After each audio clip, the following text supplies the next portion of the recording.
السماوات والأرض الحمد لله وليتذكر مشكورا.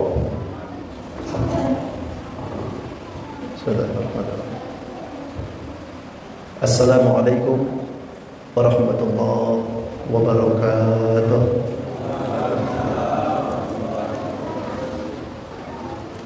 Alhamdulillahilladzi hadana likitabih wa faddalana ala sa'iril umami akram ahbabih. Hamdan yastajlibul marghuba min ridhaih wa yaj'aluna minasy syakirin li ni'matihi wal 'arifina li awliyaihi wa sallallahu ala rasulillah rasulihil mustafa wa nabiyyihil mujtaba wa ala alihi wa usratihi tayyibin wa ala alihi wa ummatihi ajma'in. Wa qad qala Allah ta'ala fi kitabihil karim wa huwa asdaqul qailin. A'udzu billahi minasy syaithanir rajim. Bismillahirrahmanirrahim. Ya ayyuhalladzina amanu hal adullukum ala tijaratin tunjikum min 'adzabin alim. Sadaqallahul 'azim wa sadaqa rasuluhun nabiyyul karim. Wa nahnu 'ala dzalika minasy syahidin wa syakirin walhamdulillahi rabbil alamin. Hadratul mukarramin wal mukarramat, wabil khusus ketua atau tokoh masyarakat, wabil khusus ketua Takmir Masjid As-Sabirin beserta jajaran yang Allah muliakan, dan para tokoh masyarakat yang sama-sama hadir di petang hari ini, dan juga para jamaah, bapak-bapak, ibu-ibu yang semuanya yang ulun hormati dan Allah muliakan. Segala puji milik Allah Subhanahu wa taala, yang mana berkat kudrat iradat Allah Subhanahu wa taala malam ini Allah masih memberikan kesempatan kepada kita untuk bisa melaksanakan salat maghrib dengan berjamaah. Kemudian kita sambung dengan tahlil mendengarkan tausiah agama, dan kemudian mudahan kita dipertemukan kembali di salat isya berjamaah, yang mana mudah-mudahan amal kita yang fardu, yang sunnah, infak, sedekah dan sebagainya senantiasa diterima dan diridhai oleh Allah Subhanahu wa taala.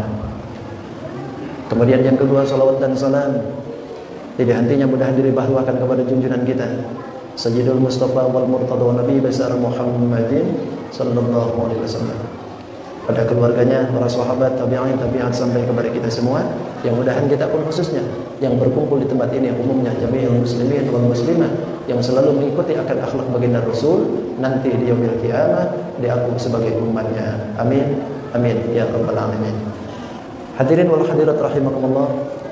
Alhamdulillah malam ini ulun berterima kasih syariat manusia tapi hakikat Allah Subhanahu wa taala bisa bertemu bermuajahah di Masjid As-Sabirin yang dicintai ini. Sebelum-sebelumnya memang sering-sering lewat itu. Kalau lewat-lewat sering. lewat sering. Tapi untuk mengisi tausiah di masjid ini alhamdulillah baru kali ini Allah takdirkan. Mudah-mudahan dengan apa yang akan disampaikan senantiasa bermanfaat, manfaat untuk diri pribadi dan juga manfaat untuk jemaah semuanya. Sebelum saya lanjut dalam pengajian, tidak ada salahnya ulun perkenalkan diri, karena mungkin ada yang sebagian yang belum kenal, barangkali atau semuanya yang enggak kenal saya. Saya asli memang bukan orang Samarinda, tapi saya ini lahir di Jawa Barat, tepatnya di daerah Kabupaten Cianjur. Jadi orang Sunda. Ayah orang Sunda dia. Ada orang Sunda? Enggak ada. Orang Jawa? Oh, orang Jawa banyak. Emang Sunda bukan Jawa gitu. Jawa juga, Sunda itu Jawa Barat sebenarnya. Dan sekarang ini ulun tinggal di Jalan AWS Gang 7. Kalau dari sini lurus Indogrosir, lurus dikit belok kanan, belok kiri. Lurus, nanti di situ ada belokan pertama, Villa Darussofa kalau kesananya, atau Perhutani. Nah ini belok kiri. Nah nanti di belok kiri itu ada rumah gede. Nah itu rumah orang. Ya. Kalau ulun belok lagi. Terima kasih. Saya minum dulu.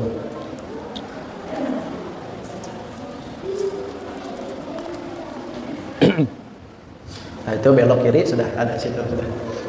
Nama asli diberikan orang tua alhamdulillah, panggilan Ahmad Endang Sukandi. Sunda banget gitu. Kedengarannya Sunda banget. Cuman Ahmadnya ada ke Arab-Araban.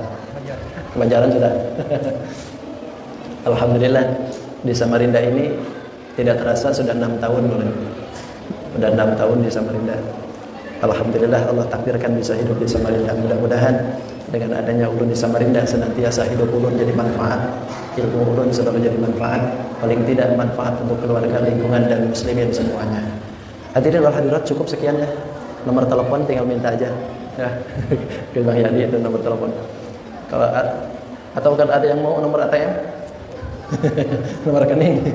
Enggak sudah cukup. Bismillahirrahmanirrahim. Sampai Isya pengajian. Sampai Isya. Saya. Hadirin wal hadirat rahimakumullah. Dalam pertemuan kita malam ini, insyaallah kita akan bahas tentang masalah fenomena yang terjadi di dalam tubuh kita.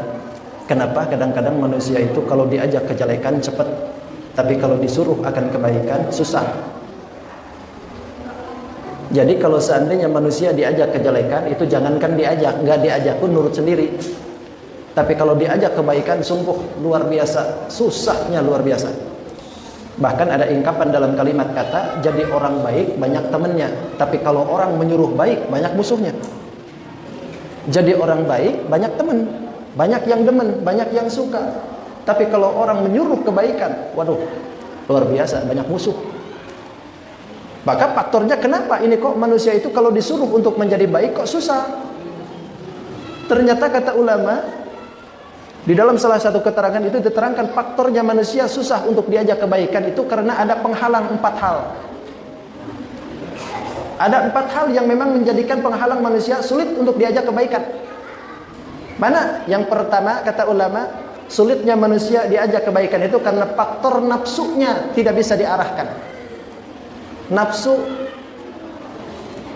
itu memang luar biasa, kalau diarahkan ke dalam kebaikan itu sulit. Dan nafsu itu kadang-kadang tidak betah. Coba kita duduk di sini dari maghrib sampai isya, terasa lama, terasa sebentar.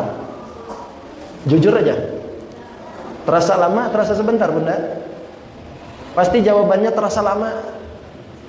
Lawas. Buktinya lawas, terasa lawas. Kadang-kadang baru aja 5 menit pengajian langsung tidur. Iya kalau langsung tuh buringan tuh. Terasa lawas betul. Dari maghrib ke isya tuh lamanya luar biasa. Itu kategori itu terasa lama. Kenapa? Karena faktor nafsunya tidak bisa diarahkan. Karena memang nafsu kalau dibawa kebaikan itu selalu nolak. Lain halnya kalau nafsu dibawa dengan keinginannya. Duduk di sini setengah jam sampai isya, terasa lama. Tapi kalau tidak duduk dalam televisi nonton bola, jangankan setengah jam, 45 menit tambah 45 menit kan 90 menit. Apalagi bolanya bola final. Belum ada yang masuk ke 90 menit, tambah lagi waktu 15 jadi 30, 120 menit. Belum juga ada yang masuk, tambah lagi gol-golan. 12 penalti, udah sampai setengah jam. Kadang-kadang nonton jam 1 malam sampai jam 6 pagi tuh, nagen aja sudah. Ngantuk, kadang-kadang enggak.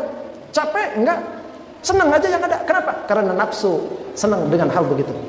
Tapi kalau diajak kebaikan, boro-boro sampai jam 6. Bangun jam 2 sampai jam 4. Beratnya luar biasa. Pengen buring aja terus. Itu faktor nafsu. Makanya kenapa manusia itu kok sulit diajak kebaikan? Karena faktor nafsunya tidak bisa diarahkan. Coba kalau lihatin pamflet. Ada pamflet di depan gor. Hadirilah pengajian akbar yang akan dihadiri ulama-ulama sejabotabek atau ulama-ulama dari Jawa atau kiai-kiai dan para habaib malam ini tanggal sekian.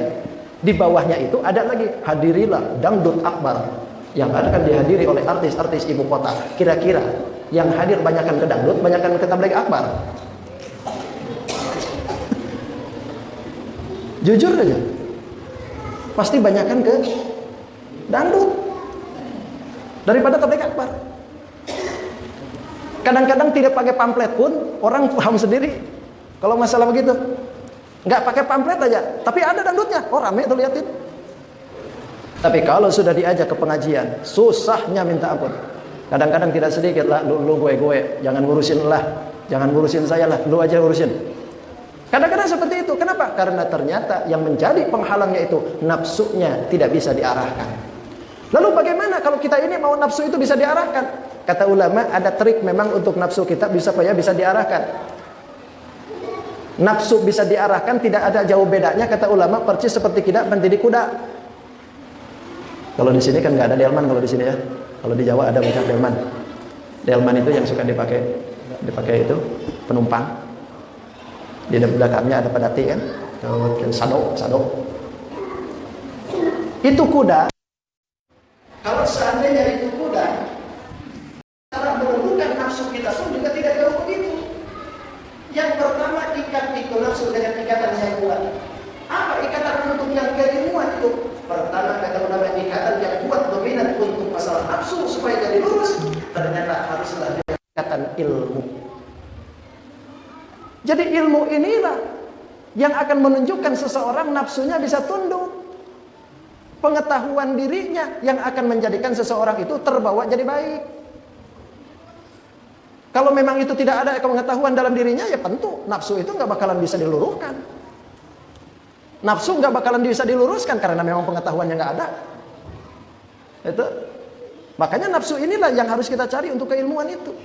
Kan di dalam ilmu dikatakan bahwasanya nafsu itu terpecah menjadi 3. Kalau ada nafsul awwamartun bisu, ada nafsul mutmainnah, ada nafsul lawamah. Nah, kalau seandainya tidak tahu posisi dalam masalah ini nafsu, tentu semua orang bakal terjerumus ke dalam nafsu bisu. Karena memang tabiatnya nafsu, Allah sudah sebutkan, li'anna nafsa la'ammaratun bisu. Sesungguhnya nafsu itu selalu membawa dampak kejelekan bagi kita. Keinginannya itu kejelekan. Keinginan nafsu itu selalu membawa kejelekan. Nah, ketika keinginan nafsu ini supaya tidak membawa kejelekan, otomatis keilmuan inilah yang harus diterapkan dalam diri kita supaya nafsu menjadi tunduk kepada kita. Ikat tuh.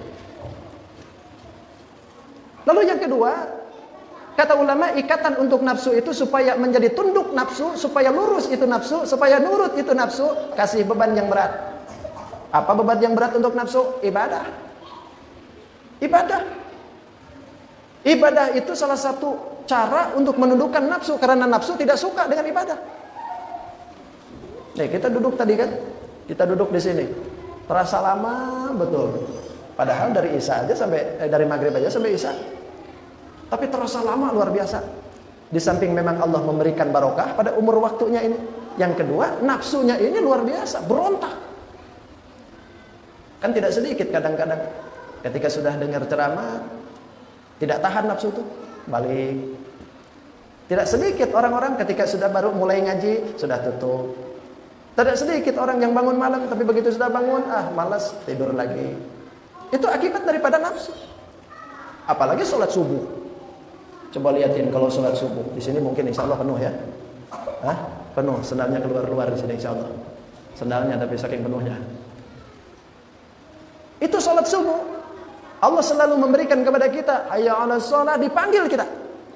Bahkan as-salatu khairum minan naum. Salat itu lebih baik daripada tidur, tapi kenyataannya orang banyak memilih tidur kah atau memilih salat? Kenapa? Faktornya nafsu. Kan tidur enak itu kan nafsu. Apalagi nafsunya diantar.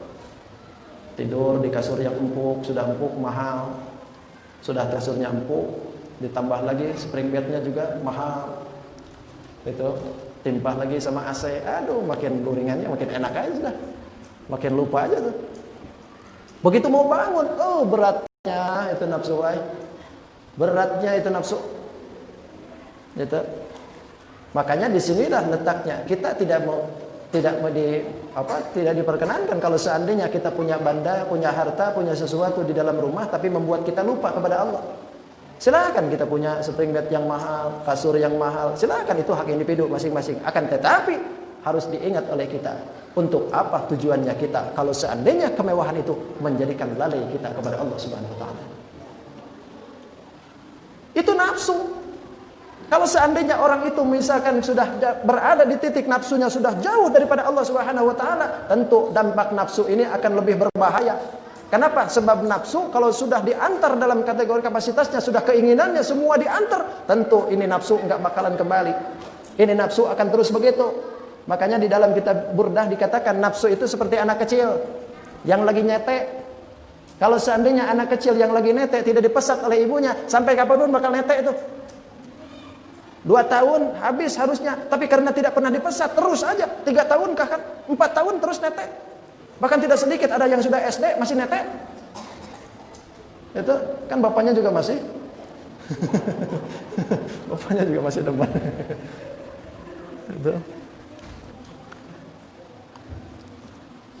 Itu kalau nggak dipesat nggak bakalan bisa. Itu nafsu. Makanya disinilah letaknya kasih beban yang berat untuk nafsu. Paksain dulu. Kalau seandainya kita sudah dipaksakan, insya Allah nafsu luluh, nafsu lurus, dan kesananya insya Allah nafsu pun akan tunduk kepada kita. Jam berapapun kita, kalau sudah bangun jam segitu, karena kebiasaan kita ini nafsu sudah luluh, insya Allah nafsu nggak bakalan berat. Itu. Kemudian yang ketiga, kata ulama, nafsu itu luluhkan dengan cara tidak dikasih makan, tidak dikasih minum, puasa. Makanya umat muslimin setahun sekali kita disuruh untuk berpuasa bulan Ramadan. Sebulan penuh kita melaksanakan ibadah Ramadan. Kenapa? Tujuannya kan untuk meluluhkan nafsu. Dipecahkan oleh Allah Subhanahu wa taala nafsu dalam setahun itu, pecahkan dalam sebulan. Kenapa? Supaya umat muslimin ini akidahnya lurus. Keinginannya lurus, dalam ibadahnya juga lurus, tunduk kepada apa yang diinginkan oleh Allah. Hunafa, lurus. Itu. Jangan belok-belok, karena sejatinya muslimin kalau tidak dipecahkan itu nafsunya, belok-belok. Makanya kan dalam keimanan ada yazid wa yanqus, kadang-kadang tinggi, kadang-kadang naik, kadang-kadang turun keimanan tuh. Kalau lagi banyak duit naik, lagi kenor duit turun. Itu yazid wa yanqus. Pecah tuh. Ketika bulan Ramadan dipecahkan itu nafsu. Makanya salah satu trik cara untuk meluluhkan hawa nafsu, disuruh oleh Allah, jangan makan, jangan minum, supaya nafsu itu lurus. Satu, ternyata kenapa manusia itu sulit untuk diajak kebaikan? Karena faktor nafsunya tidak luruskan, tidak ikutan nafsunya, maka ikut nafsu. Yang kedua, kata ulama, faktor yang menjadikan manusia itu sulit untuk diajarkan kebaikan karena faktornya kurangnya kesadaran, kurang sadar diri. Kalau seandainya manusia itu banyak yang sadar, tentu akan merasa bagaimana dia hidup, harus bagaimana dia hidup, kemana tujuan dia hidup. Kenapa? Karena sudah sadar. Tapi yang banyak celaka itu orang itu tidak sadar. Kan tugas kita itu hanya satu. Kalau diciptakan oleh Allah, wa ma khalaqtul jinna wal insa illa liya'budun. Tidaklah kami ciptakan jin dan manusia hanya untuk beribadah kepada Allah. Ibadah yang mana? Ibadah ada dua. Ada ibadah mahdoh yang berhubungan dengan Allah, ada ibadah yang ghair mahdoh yang berhubungan dengan makhluk. Ibadah dengan Allah memang banyak, tapi tidak sebanyak ibadah ghair mahdoh. Ibadah ghair mahdoh ini justru lebih banyak. Ibadah sesama manusia, ibadah sesama makhluk itu justru lebih banyak. Makanya kenapa Allah tekankan ketika di dalam sesuatu perintahan diperintahkan oleh Allah, lalu di situ pun ada perintahan untuk makhluk. Ketika Allah suruh kita untuk melaksanakan salat, aqimis salat, tapi Allah pun kita lupa juga aqimuz zakat, menyuruh kita mengeluarkan zakat.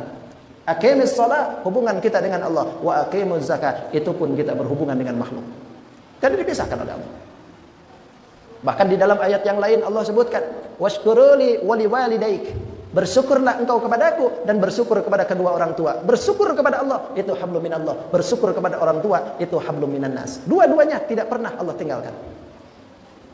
Itu banyak ayat-ayat yang lain menyuruh kita untuk beribadah kepada Allah, tapi Allah pun selalu menyuruh kita untuk beribadah kepada yang lain juga selain daripada Allah. Tapi tentunya dalam konteks bukan cara kita seperti kita dengan Allah. Bahkan di dalam ayat yang sering kita baca, "Falyabudu rabb hadzal bait alladzi at'amahum min ju'in wa amanahum min khauf." Allah suruh kita, "Falyabudu rabb hadzal bait," kata Allah. Ibadah kalian kepada Rabb hadzal bait yang mempunyai ini Ka'bah. Disuruh kita beribadah kepada Rabb hadzal bait. Bukan disuruh kita ibadah kepada Baitullah.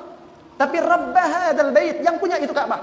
Disuruh ibadah ke Allah. Tapi ingat, Allah pun menyuruh kita dalam siratannya, alladzi at'amahum min ju'. Siapa yang diibadahi itu? Allah, Rabbul Alamin. Allah yang mempunyai Ka'bah. Sifatannya Allah, alladzi at'amahum min ju', yang telah memberikan rasa, yang telah memberikan kenyang daripada rasa lapar, wa amanahum min khauf, dan Allah yang memberikan keamanan daripada ketakutan. Ini contoh. Ayat ini merupakan contoh juga buat kita. Ketika kita ibadah ke Allah, jangan lupa di sekitar kita. Kita sudah beribadah ke Baitullah, jangan lupa di sekitar kita, wa amanahum min khauf. Kan begitu? Makanya ketika sudah beribadah ke Baitullah, berarti ibadah kita sudah go internasional. Kalau sudah ibadah kita go internasional, hati-hati. Jangan-jangan ketika kita ini sudah beribadah ke Baitullah, hanya sampai ke Baitullahnya saja, tidak sampai ke Rabb hadzal bait. Banyak orang yang beribadah ke sana, umroh, haji banyak, tapi mereka datang dari sana kok biasa-biasa saja. Akhlaknya bahkan kadang-kadang tidak mencerminkan orang yang sudah ke sana. Kenapa? Sebab biasanya kalau orang yang sudah ke sana harusnya sikap dan perilaku, ucap dan lumpahnya semuanya harus menunjukkan bagaimana dia sudah rabb hadzal bait. Harusnya kan begitu. Makanya Allah menyuruh. Sudah umrah, sudah haji, alladzi atamahum min ju'. Jangan hidup seke. Itu. Sudah umrah, sudah haji, masih juga hidup seke. Oh, berarti masih kan ibadahnya baru sampai hadzal bait. Belum sampai ke rabb hadzal bait. Itu. Atau sudah umrah atau sudah haji. Tetapi kepada orang lain selalu menjadi penakut.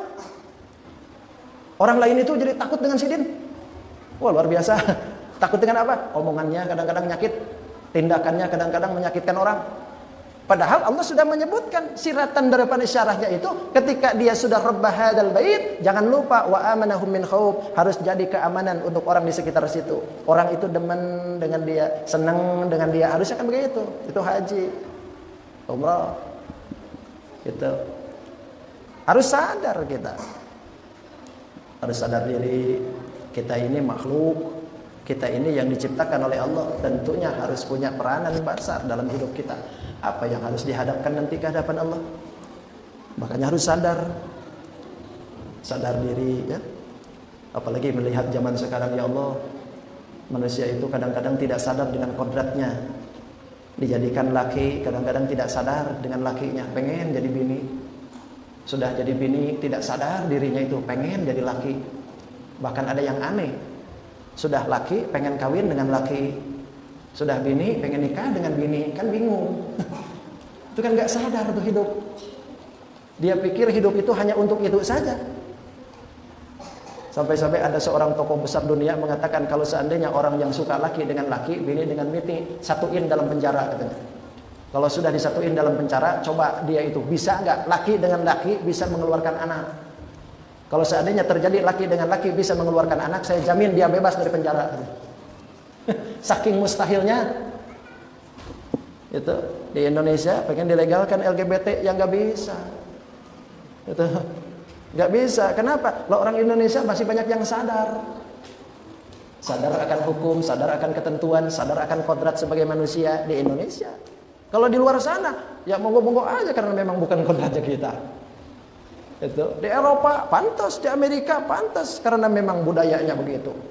Tapi kalau kita nggak bisa, karena simbol negara kita pun di dalam falsafahnya yang pertama kan ketuhanan yang maha esa. Kalau sudah ketuhanan yang maha esa, agama manapun nggak ada yang memperbolehkan begitu.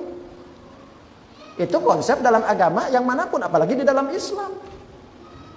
Dalam Islam sudah disebutkan orang yang macam begitu, kata Rasulullah, kalau engkau ketemu dengan orang yang kaum macam Nabi Lut, laki dengan laki, bini dengan laki, ketemu dia, bunuh mereka. Itu Rasulullah begitu. Kenapa? Sebab itu ancaman untuk satu negara. Hancurnya kaum Nabi Lut itu diakibatkan karena orang-orang macam begitu. Bahkan di dalam Al-Quran dikatakan tuh, wa idza aradna an nuhlikal qura, bila mana Allah mau menghancurkan suatu negara, mutrafiha wa fasaku fiha, Allah utus kaum mutraf. Di dalamnya itu mereka papasaku fiha, berbuat seenaknya. Siapa kaum mutraf ini? Di antaranya adalah pemimpin-pemimpin yang tidak amanah, orang-orang yang sudah tidak amanah, termasuk orang-orang yang suka melakukan macam begitu. Itu kaum mutraf itu disebutnya. Bila mana Allah mau menghancurkan suatu negara, dibanyakin yang begitu. Jadi kalau seandainya di Indonesia itu dilegalkan, wah sudah hanguslah kita. Loh kita aja kemarin kita sudah tahu tuh.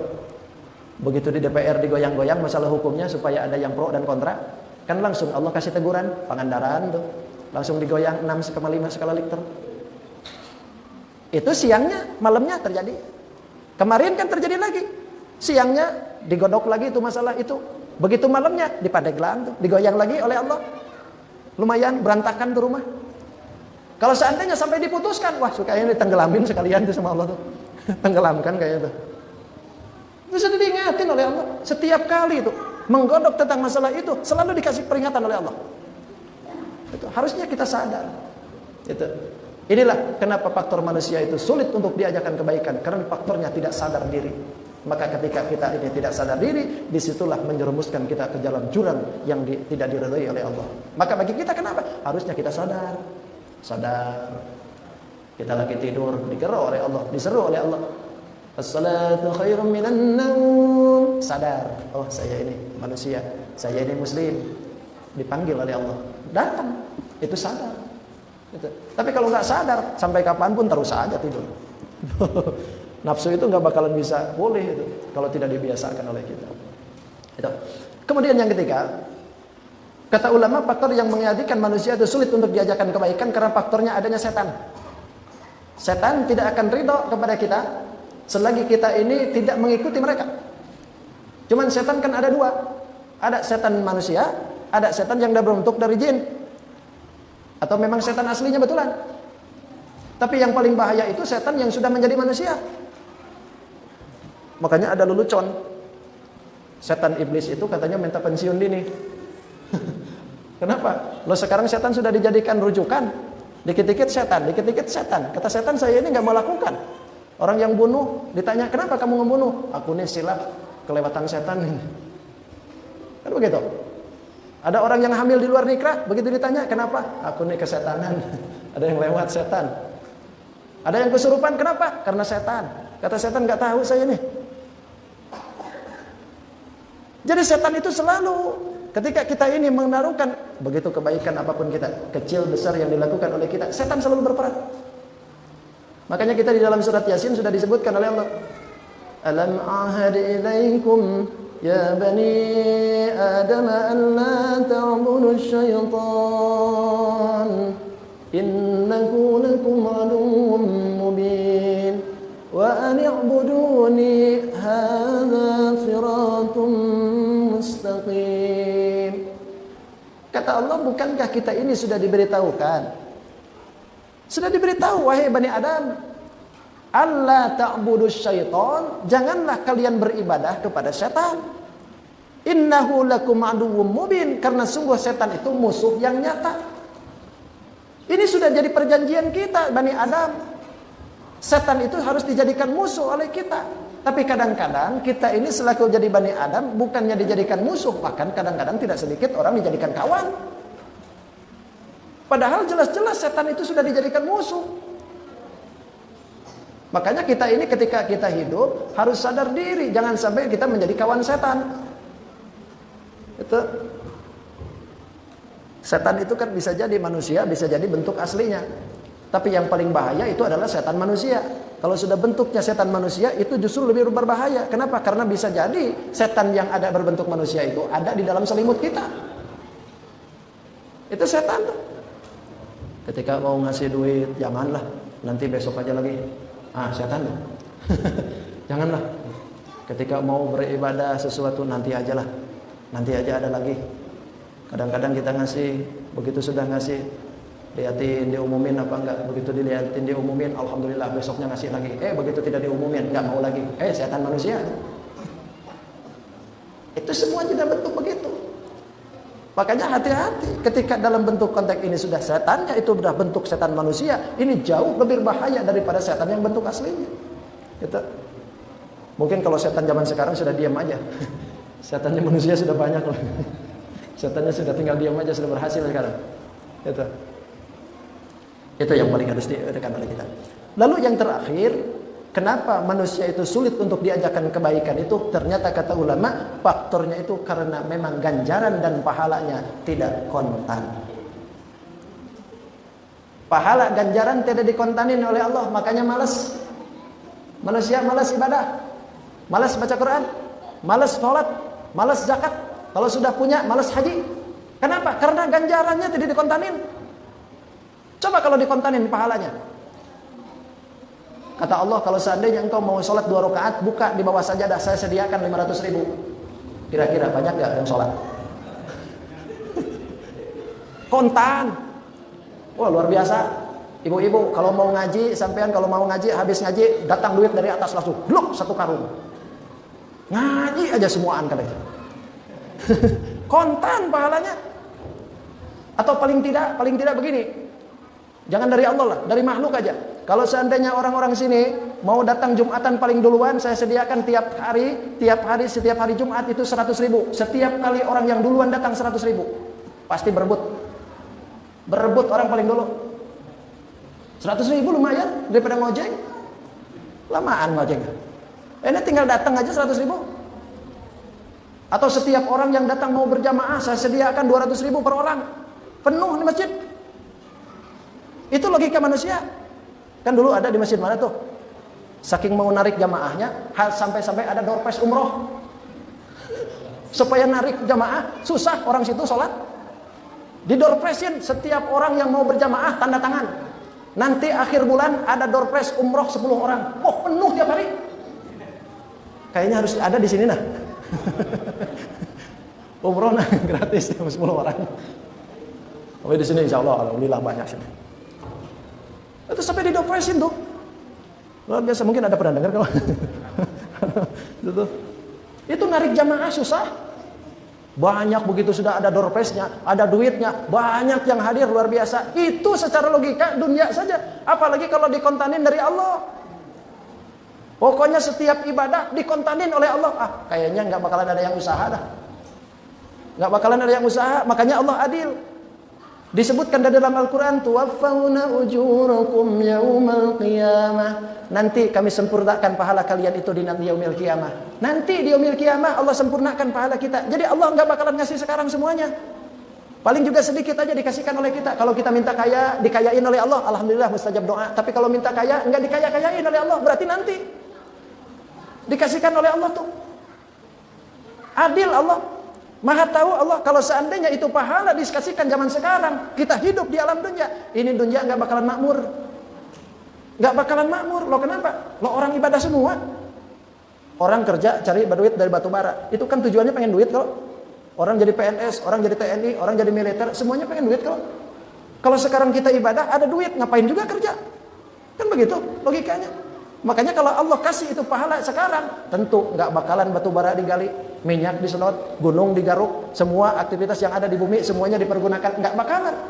Bahkan bisa jadi bapak ibu repot mau ke pasar pagi aja susah. Kemana nih supir angkot diliatin, nggak ada satupun yang lewat, diliatin tuh, oh semua sholat duha. Kenapa kata supir angkot, saya ini berhenti dari sekarang nyopir angkot. Kalau nyopir angkot paling 200.000 itu seharian, sudah jelas bensin harus beli, tabrakan di depan mata. Kalau ini kan cuma 2 rakaat 500.000, mending saya sholat. Kan logikanya begitu. Gojek nggak bakalan ada. Gitu.